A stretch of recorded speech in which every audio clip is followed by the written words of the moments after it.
Hello, everybody. This is Here Comes the Spider-Cast, the comic book podcast that reviews Bronze Age Spider-Man comics. I am your co-host, Mike L., and as always, I'm joined by... Joshua Mervell. And today we're going to be talking about Spider-Man comics from May of 1982. We're going to start off with The Amazing Spider-Man number 228, then move to Marvel Team-Up 117, and then finish things off with Peter Parker, The Spectacular Spider-Man number 66. That's right, and this month's Amazing Spider-Man is actually technically it's a fill-in issue. Right. So it's not the regular writer, Roger Stern. This is written by a guy, to be honest, I had never heard of before this week. Yeah, neither have I. But I did look him up, and it turns out he is a novelist as well as a comic book writer. And I think that shows. I actually thought the story was pretty good. What did you think? Yeah, it was pretty interesting. It was different. Yeah, it didn't feel like a classic Spider-Man story. That's for sure. It had a little bit more like horror elements to it, and we see Spider-Man kind of doing some like detective work a little bit too. Mm-hmm. Yeah, it's a little bit unusual for a Spider-Man comic, but definitely like the one thing I want to say about it is that it's self-contained, right? Like it doesn't really touch on his supporting cast, I don't think. So it could really fit in anywhere. It doesn't really necessarily have to be right here, right? Mm-hmm. And you know what? I don't mind that a whole lot, especially when each month we're getting 3 different Spider-Man stories. Sure. So like having one issue being about like Spider-Man and just kind of like a one-off story with him, and then the Marvel team-up kind of has him thrown in with like a bigger universe and other characters, and then Peter Parker Spectacular Spider-Man really feels like an ensemble cast almost. Like you always see him with his classmates and Deb there, so like I think it works pretty well and it fits in with the month. Right, I agree. So yeah, I had fun with this one. Yeah, me too. And I will also mention the pencils are by Rick Leonardi, who's one of my personal favorite 80s artists. Mm-hmm. I think we've come across him before on this show. I think so. Yeah, but I'm most familiar with him from he did Cloak and Dagger, the first series, I think. He also did a few fill-in issues of Daredevil that were really good. And then he was also the regular artist on Spider-Man 2099. Okay. Yeah. So, and he's got a very unique style, but funny enough, in this issue, his style is overwhelmed by the inker Dave Simons, who I'm not overly familiar with. Right. But the good thing about this artist is he does make the art look like Steve Ditko. So if you're into that, it's good. What did you think of the art? Yeah, I think it's pretty good. There's definitely some great layout stuff in here too, and some good action moments where you can really follow what's happening in the story, which I'm always a big fan of. You don't need a lot of bubbles with dialogue and stuff like that. It's better in my opinion. So there's some pretty good stuff in here. There's some also like really big panels. Like there's a lot of pages with like 4 panels, which is great. I really love some of that storytelling. You really kind of get some nice detailed drawings and some close-ups of Spider-Man on digital page 12 in particular. There's some I think really good stuff. Even the inking I think is really strong. Yes. On this page. So I definitely enjoyed it this week, and I think it lends to the story as well. Yes. So we'll talk about that right now. So I'll give the brief rundown of what the story is. So basically, again, right from the first page, this is not what we're used to with Spider-Man. So instead of swinging, on a skyscraper or through a city street, we see him in front of this really old style building with rain, pouring off of I guess like the roof and stuff like that. And like it looks almost like a Will Eisner Spirit page. Yeah, so I really it's like a gothic kind of old house, and the shading really adds to that too, and makes it feel pretty spooky. Right, and so Spider-Man is swinging around, and he is sort of just being drawn to this house, and he peeks in, and he sees this guy sitting there, and even though he's drawn to it, he's like, oh well, why am I finding it so hard to leave this place? It feels like I'm swinging upstream, but then he ends up swinging away anyway, and so then the narration basically describes that this guy who's sitting there in this giant house, he's sitting there drinking tea, and then all of a sudden there's a spider underneath his tea, and then you see another spider, and then basically he looks down, there's all these spiders on the ground, and then he screams, right? So the assumption is that he's been attacked or murdered by these spiders. Right. It's pretty creepy too. Like I think that this page does a really good job of like adding a little bit of horror elements to this. Right. Even how like the shadows are inked on the old man's face in a couple of the pages or panels. It's really good. It would be right at home in like an old House of Mystery or something like that. Yeah. Right? Like an old horror comic. Totally.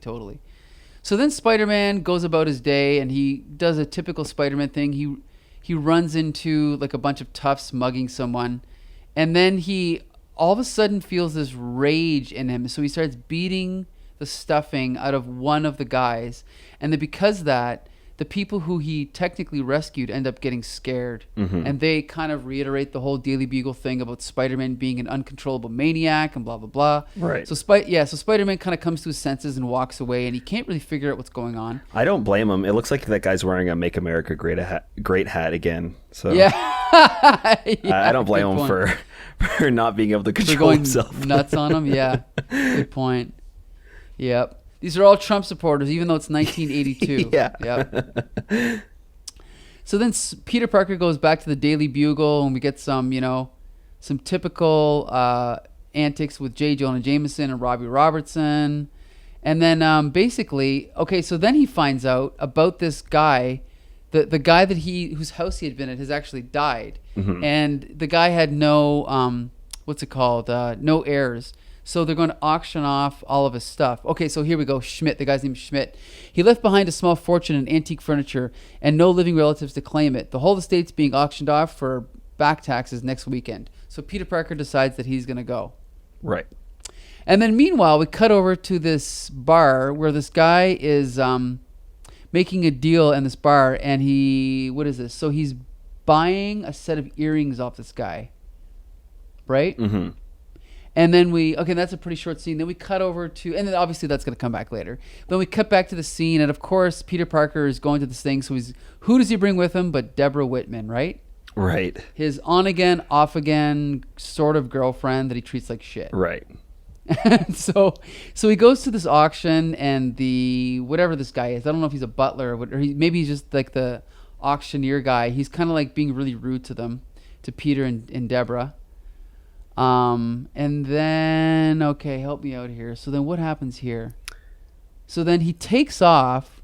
Right. But then he feels like the compelled to run again. Right. He it's not like the spider sense, but like something else is compelling him to leave. So right. He runs to the building, and he's to this building and sees this woman that's being attacked by spiders again, and he sees these earrings that were sold to the guy on the woman, and he swipes the earrings before dropping her off at the with the ambulance and the medics to take care of her, and does some studying on them and realizes that there's some like electronics in there and something's going on. He doesn't really understand what it is yet. And then from there, the guy that's been using the spiders and these electronic devices to like assassinate people, pretty much, he lures Spider-Man in with that call after he realizes that Spider-Man keeps showing up to these places where he's trying to conduct these murders. So he's like, you know what, I'm going to take care of this. I'll lure him here. I'll kill him real quick, and then I won't have any troubles doing these jobs anymore because he won't be coming in and stopping me. Right. So he lures Spider-Man into his shop where he tries to kill him. He places a bomb behind a door and kind of runs into the door and has it set to trip whenever Spider-Man bursts through, and Spider-Man's spider senses go off, so he makes a spider shield real quick to defend himself, and that's pretty much where this ends. Like, he goes through with the shield and isn't harmed too bad, and punches the guy out, and the police show up. Right. So, and that's the thing. The one thing I didn't really like was this is kind of like the way an old 60s Superman story would end, where Superman would solve, he would win the day, and the reader would not understand how or why. He would explain it. Right. He kind of solves it and comes up with like a new superpower off screen. Right. We don't really see what happens. I do really like the art and how they they do the flashback on digital page 22.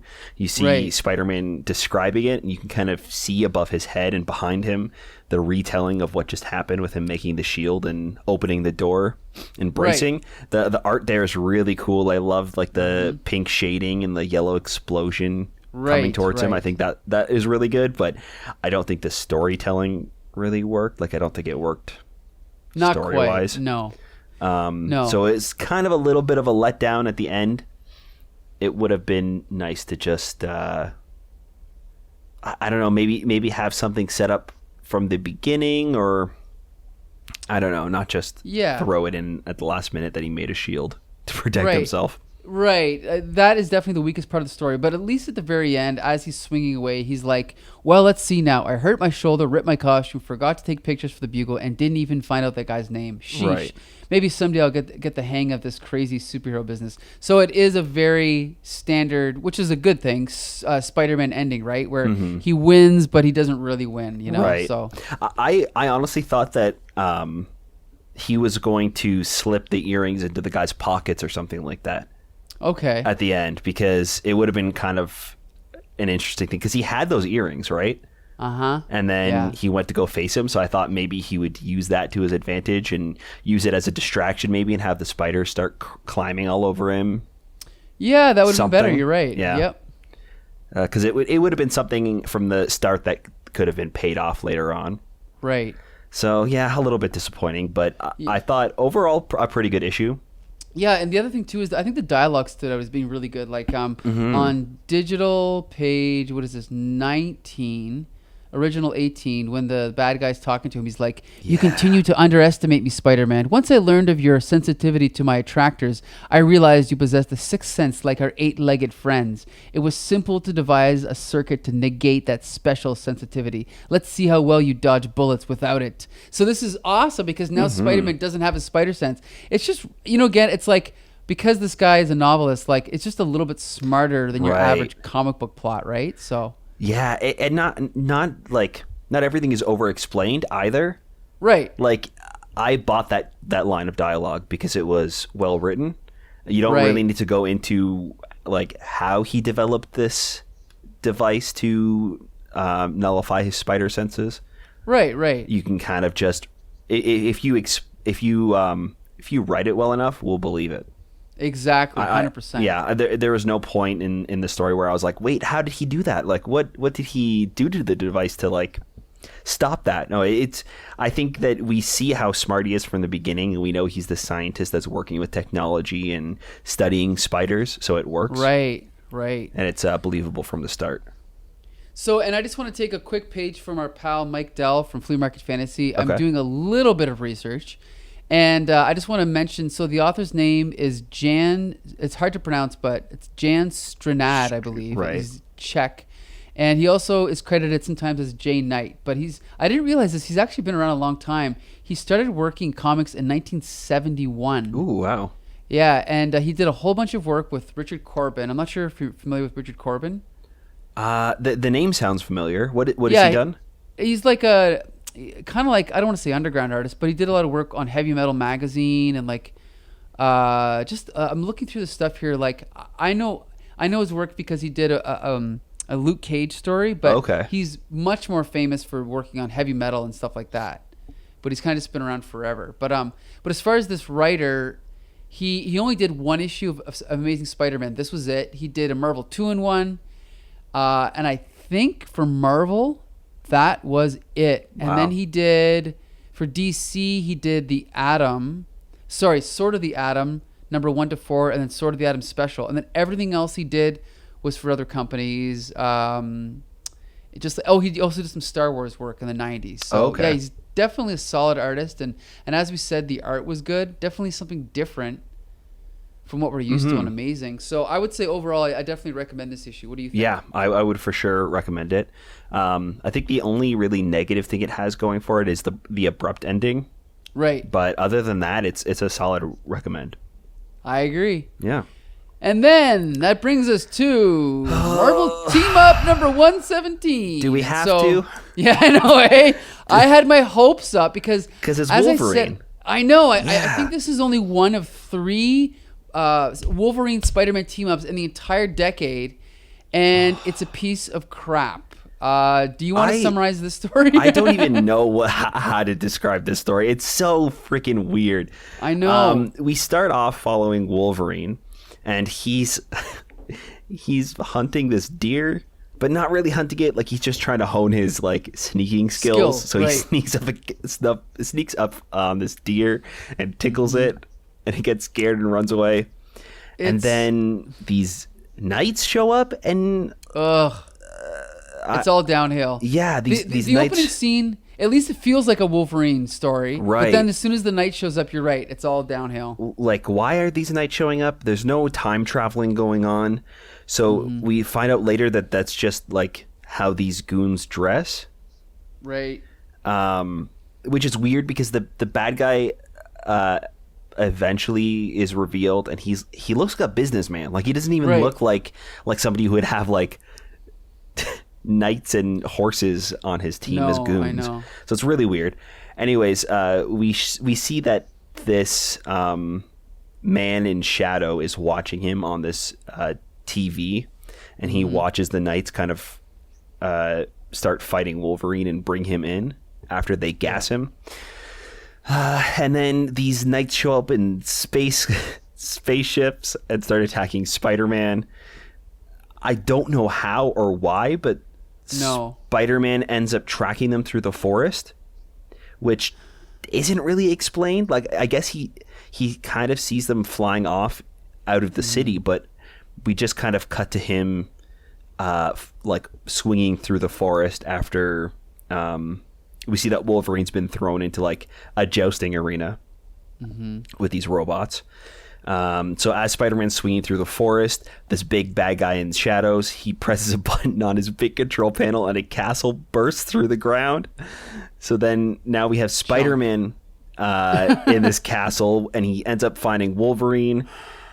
I think it pretty much ends from there. We don't really like, we see them kind of going through and fighting a bunch of different like medieval things, like there's also a giant robot. Right, there's a giant robot. They go and they're fighting like this room of like what looks like Roman,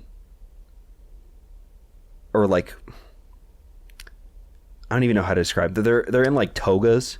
Yeah, eating so fruit and kind of stuff. generic Greco-Roman, right? Like, not even. Yeah, I don't know. Anyways, it really leaves us on a cliffhanger, because both Spider-Man and Wolverine don't really know what's going on, and they find this tunnel and run through it, and then it's revealed that the big bad guy is Professor Power, who is this businessman that I've never heard of. Yeah, I believe I've heard of Professor Power, but I don't know anything about him. Yeah. But I just gotta say, you gotta wonder what incarnation were they thinking, and why did they want to tell this story? Like, what about it? What is this story? Like, it's not even really a story. I don't know. There's no like. It's like the beginning of a story, which I guess makes sense because it's a part one of I don't know how many. Sure. But it doesn't even feel like this has its own arc. Like, it really feels like just kind of a ramp up to another story.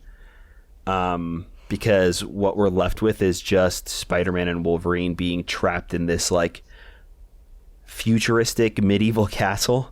Right. And they're going to explore to get to the bottom of things. Now, like I do remember this guy from Marvel Universe. He does have like a supervillain costume, but here he doesn't. But the confusing thing is this is listed as his first appearance. But when he first shows up, what does he say? He's like, since Captain America and the Defenders contributed to the failure of my recent psionic experiments. Then it says at the bottom, see Captain America 268 and Defenders number 106. Now, I don't know how that's possible if this is his first appearance. Right. Unless maybe they just never explained in those stories that there was someone else behind the scenes or something. I have no idea. Yeah, maybe it was just his goon. So like, maybe they're just trying to give a reason for these like knights showing up in other stories. To being being bad guys, just random bad guys, for Cap and the Defenders to fight. Right. But So... I honestly don't know what else to say about the story. I have nothing to say. It's just about as jumbled as my description of it was.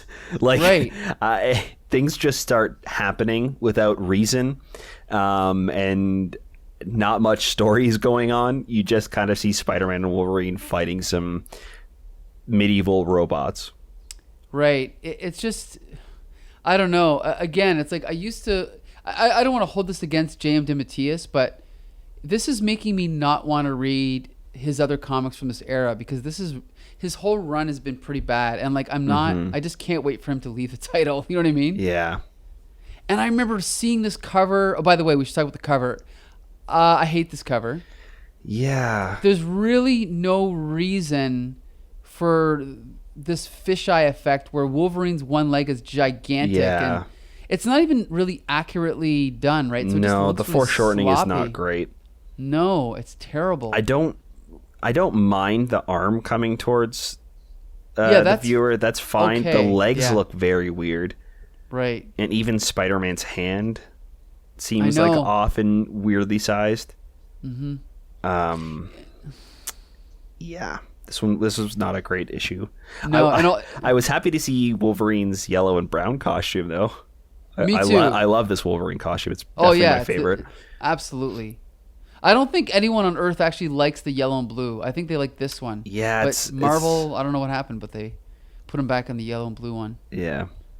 But and we should also point out this is from May 1982. I think this was even before Wolverine's miniseries. So if you'll notice, he doesn't even have his classic logo there. Oh, yeah. Yeah, that logo looks like it was just made up on the spot. Huh.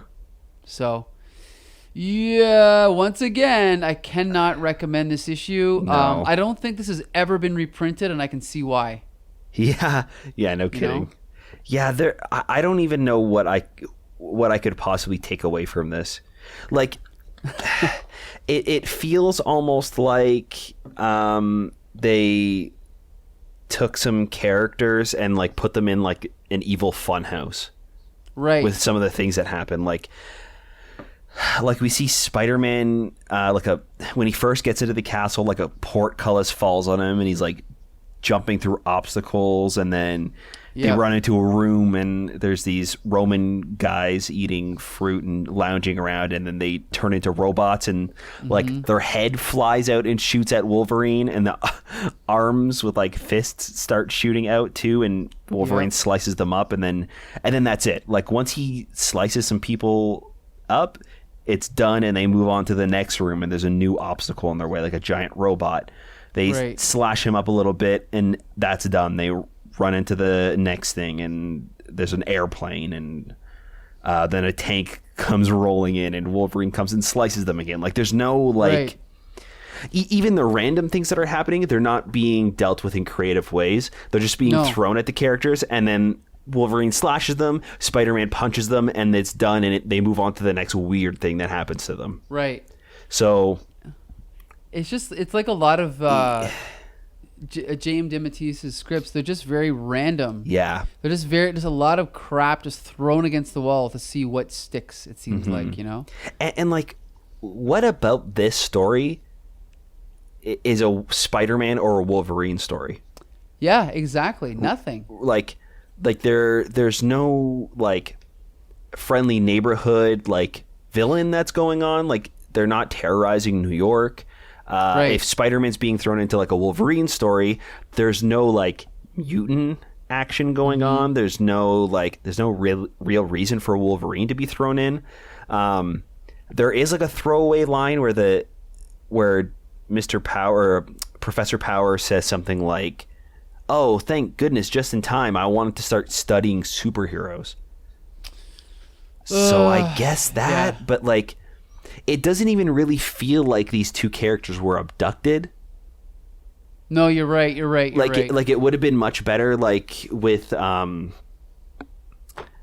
if we have, we kind of see Wolverine being like gassed and taken away, but Spider-Man just kind of swings into the forest once he realizes what's going on. Like there's no reason for him to know to go to this forest and go to the specific spot. He just starts swinging there. That's a good point. Yeah. having them both captured could be fun. Like even if like the start of the story is the two of them waking up and not remembering how they got into this place. That would have been better. That would have been so much better, because then, you know, both the reader and the heroes would be trying to understand what the hell's going on at the same time. Right. And it could be more of a mystery of like, why are there these nights going on? Why are there a bunch of like fun house like obstacles that we have to get past? Like, what's going on? And then slowly we can start realizing like, oh, these are robots, huh? Oh, whoa, there's cameras going on everywhere. Like, why are we being recorded? And then we learn later on that this supervillain stole these superheroes and put them in this facility to learn and like understand how their superpowers work. That would make so much more sense. But instead, we kind of have this jumbled up story that is just kind of mashed together and nothing really makes sense. Yeah, that's a good point. You're right. Like, there's always a like in any story, no matter how bad it is, I find the more like a mystery it is, the better it is. Yeah. And this is not a mystery at all. It's just a big mess. Mm-hmm. So I definitely do not recommend this story, and I will never read it again. No, I don't ever want to read this. Honestly, the Marvel team-ups have been so awful. I know. I can't wait for some fresh ideas to start coming through, because... Exactly. Yeah, not super fun. Unfortunately, we're stuck with JM for a few, I think another several weeks. So we'll have to see how that pans out. All right. But anyway, okay, so let's jump over to Peter Parker, The Spectacular Spider-Man, number 66. Yes, I loved this one. Yes, me too. And I starting with the cover, which is amazing. It's so good. I think it's one of my favorite covers we've talked about on the podcast. Mm-hmm. It's so fun. Mm-hmm. I really love the shading and the lighting that they used. The background behind everything is great. It's all white, and it's kind of everything is outlined in this red and blue and like bright colors, like a neon city almost. In the foreground, we have Electro. Yep. Sorry, kind of stumbling over my words there. No problem. We have Electro and Spidey, and Spider-Man's being held over Electro's head as he's being zapped, and they're standing on this giant neon sign that says Epic. Right, and Epic Illustrated. Yeah, and it's part of the cover, like it's part of the building. It's not just the words that are slapped on top of the cover. It's kind of digestive. Right. And also, and the logo, the actual Spider-Man logo itself is the top of the building behind them. It's so good. Yeah, it's really, really great. Especially, we have to point out that this is before Photoshop and computers, so this is all hand drawn, right? So I mean, even the approved by the Comics Code is a sign in the background. Like, it's so clever. Really great coloring. The poses are really good. I love this cover so much. And a quick note: are you familiar with Epic Illustrated? No. So Epic was, I guess you could say, what Epic was to Marvel, what Vertigo was to DC. Oh, okay. Yeah, so it was created to basically compete with the independent comics, field, or whatever you want to say, because independent comics were coming up at this time, and so Marvel created Epic Illustrated as a way for Marvel creators to have their own creator-owned stuff in like a Marvel book. Mm-hmm. So that way it's kind of like now they used to do it with, remember Icon? Yes. Yeah, like Mark Millar, if he wanted to do Kick-Ass, instead of bringing Kick-Ass to Image Comics, they would let him do it through Icon. And so back in these days, it was done through Epic Illustrated. And then once Epic, the magazine, was going for a year or two, they started giving them their own monthly series. And so you'd see like Dreadstar and, just other, whatever else might have been. But this was just a way to kind of just plug Epic Illustrated. Oh, okay. So, yeah, anyway. Okay, so now we can jump into the issue. This is such a great opening to the story. I love this holding cell that Electro is in. We see him bandaged up in these rubber, I think they are, insulated bandages, so he can't use his electric powers. And he's in this like chamber, almost Hannibal Lecter style, tied up, standing straight up.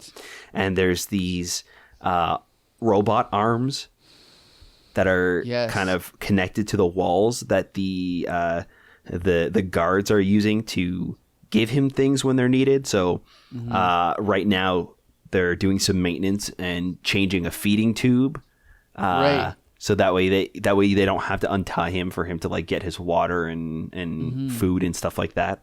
And one of the Waldos gets caught on some wires, and as they're trying to maneuver out, it makes contact with Electro, which he then uses his electricity to kind of run through the Waldo and zap the guards, and he starts to make his escape. And I got to point out, there's a great sequence where we see that the two guards are watching through like behind like a glass shielding, whatever.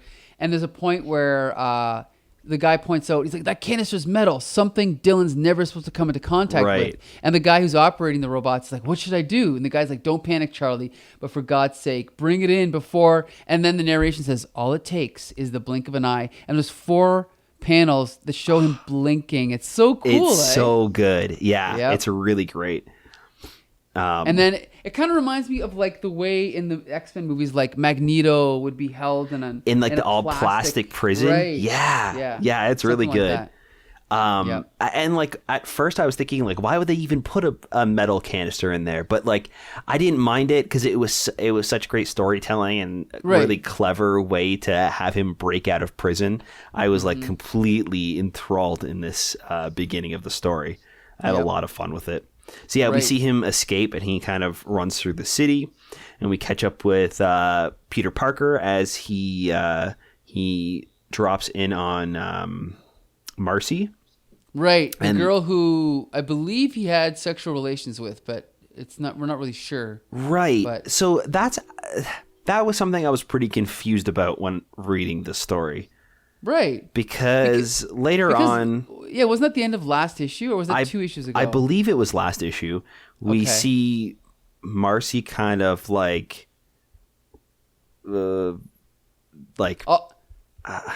she's like dressed... It was last issue, yeah. She's got her top, buttoned down to her navel. And she's like, so why don't we just eat in? So, I mean, I wonder what happened there. But now in this issue... she's like standing in the doorway, like seductively, and like tells Peter Parker to come in, and it kind of like leaves it on a high note, like, oh, look, Peter Parker can finally catch a break and is with this girl, right? And then in this one, she like... Peter like lifts her up and is like being flirty and like, look at, I'm so excited. And she's like, that is completely inappropriate. Don't ever touch me like that. I'm just helping you study. It's like, whoa, what the hell is that? It's like a complete 180 on her character. I was really confused as to what was going on there. But the other thing too is that Peter reacts in his thought bubble. He's like, I hope my enthusiasm didn't frighten Marcy. I really do like her as a friend. What? Yeah. So either this is going somewhere, either this is planned, or it's just like a weird inconsistency in her characterization. Yeah. But I just want to back up before we jump too far ahead. I just want to say when Electro is breaking out of the prison on digital page 5, I think it's some really cool storytelling. How he electrocutes all the guards, and then he kind of like smashes through the wall, and then we see him electrocuting like the guard tower. Yeah. You see that? I love that. And then he leaps over to the telephone pole. Yeah, it's just really well done. Like, again, like at first glance, I'm not sure if Jim Mooney is the perfect match as an inker. Like, you might just look at this art and think it's kind of plain, but Ed Hannigan is such a good artist and such a good storyteller that I really enjoy it, you know? Yeah, I love how he's like skiing on the electrical wires too. Like he's using it to like shoot across and travel fast. Really good. So as we're like at the same time that Peter Parker is talking with Marcy and that's all going on, we see Electro start to kind of terrorize the city a little bit, and he's attacking this bridge and like it looks like he starts like exploding parts of a boat.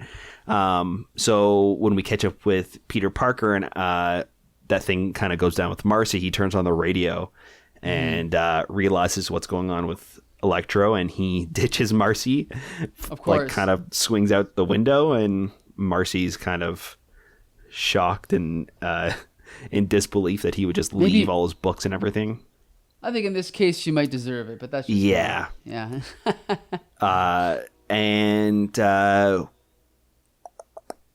So we see J. Jonah Jameson also.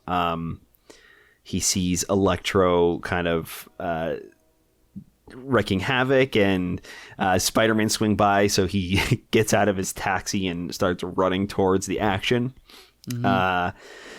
We catch up with Spider-Man as he confronts Electro, and they start fighting. There's this really kind of like cheesy comic book moment that I love, where Spider-Man goes into this lab and puts on some rubber gloves so he can start punching Electro without getting as hurt as he was before. Right. But in the long haul, it doesn't really matter because Electro zaps him and he gets away. So afterwards, Spider-Man kind of has to develop some insulated armor to put underneath his costume, so that way the next time they tussle, he can kind of hold his own. But I got to point out that he does this by taking a rubber air mattress that coincidentally is also colored red and blue, right? And he's able to cut it up and fashion it into a fill-in Spider-Man suit. It's so fun. It's hilarious that, I mean, okay, granted, it doesn't have the webs, but it's the exact same design otherwise. Yeah. He even goes as far as to put in his one-way eye lenses to give him the eyes. That's so cool, you know? I also love that, like, the part where you blow into the air mattress to inflate it is, like, his belly button. Oh, I didn't notice that. Yeah, if you look on original cool. 18... digital 19, it's like right there. So his belly button is it's just really clever, and I really love that. Yep. So that way, so like when he first faces him again, he's like completely enthralled in electricity, and it looks like he might be down for the count, but it doesn't affect him, and it surprises Electro. Right. So yeah, they're fighting. They kind of battle a little bit, and then Spidey ends up tricking Electro and webbing him up and hands him over back to the police. And that's pretty much where we end things off. Yeah, like it kind of wraps up, and then J. Jonah Jameson is kind of depressed because things didn't turn out how he wanted them to. And then Spidey we get this sort of Ditko-esque shot of Spider-Man standing on top of a building. And he's like, but it worked like a charm while I wore it. I managed to beat Electro. But in the process, I alienated Marcy, almost got myself killed, and ruined a perfectly good costume. Sometimes I wonder why I bother. So once again, it's a Stan Lee, Steve Ditko-esque ending, right? Where he wins, but he loses. It's so good. You have it looks like it's about to start to rain too. The sun's going down, or probably rising actually, because this fight just took place during the night. So the sun is just starting to rise. It's about to rain, and we have this newspaper flying into the foreground, and we see the Spider-Man Dies, which is the newspaper that J. Jonah Jameson is kind of upset about. Right. So it really ties the whole thing in that just happened prior to this. It's such a great ending to a comic. Mm-hmm. Yeah. And the thing is like this digital copy is a recreation of the original comic. It hasn't been recolored or anything, so the colors are all mismatched and they go outside the lines. And as I said, I love Jim Mooney, but his inking, it's not the perfect match for this art. So again, I can imagine like a modern reader thinking the art is a little bit maybe sloppy. But I think the thing is that this is like an older style of art where they didn't care if it looked like it was drawn. They didn't care if it looked, you know what I mean? Like it's very inky. It's very obvious that it's a hand-drawn comic book, and they don't try to make it slick, I think this story is very golden age too. Right. Yeah, you could say that. So the older style with like the both the art and the inking kind of being mismatched printed on the page and not completely in the lines. Like I love it. I love that feel.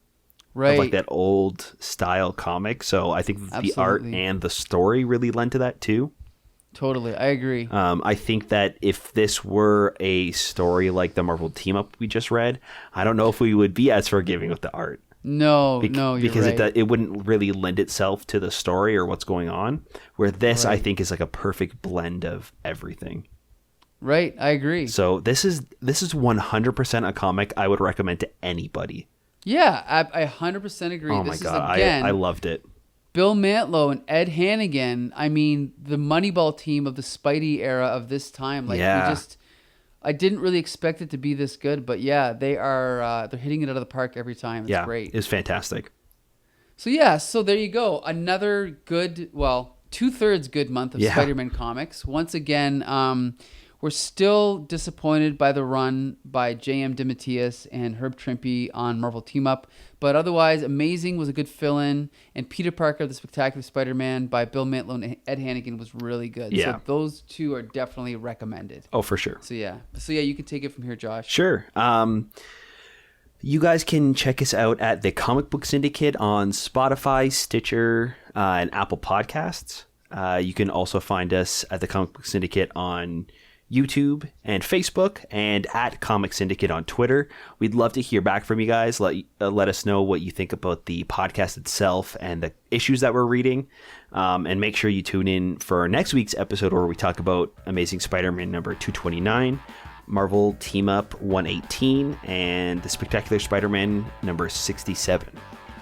That's right. So, as we said, this is your favorite Spider-Man Bronze Age comic book podcast. There's a new episode every Monday. So until next week, this has been Here Comes the Spider-Cast. All right. See you then.